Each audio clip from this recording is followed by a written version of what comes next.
When I came out of training, I was a trauma surgeon, but I was also a general surgeon. So I do a lot of different procedures. Before I came to Riverside, I was in private practice for a good many years. From the general surgery side of things, we help someone that can come into the emergency room that has a hernia, that has a bad gallbladder, that needs an emergent operation. That's one way that help them. The other unique way that we help them is by providing the trauma services. People come into the emergency room in their really most desperate time of need, and that's when we have to shine and we have to do the best that we can do in that particular situation. In particular, what I try to do is I try to give a little bit more of a human approach towards things when I'm dealing with my patients.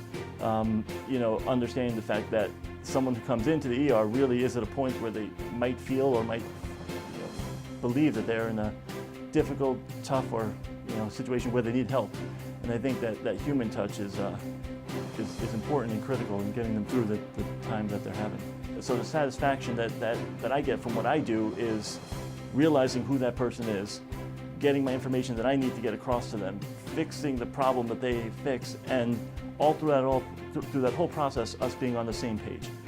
Just that idea that I've communicated well to them, they understand what I'm about to do, what the surgical team is about to do. The Riverside mission is to care for others as we care for our own loved ones. And I think that's how we should approach every day. Every time that a patient comes into the emergency room, every time someone is on our operating room table, every time we see someone in the office or in the clinic, we should take a step back and realize that these are individual people. And they could just as well be our family member. And if we were sitting next to them, how would we want a physician to treat them? And that's important, and that's also very important in establishing the lines of communication with the patient, just so they know that you have some empathy where they're coming from, where they've been, and what the process they're going to go through is. I'm Dr. Lenczewski with Riverside Surgical Specialists.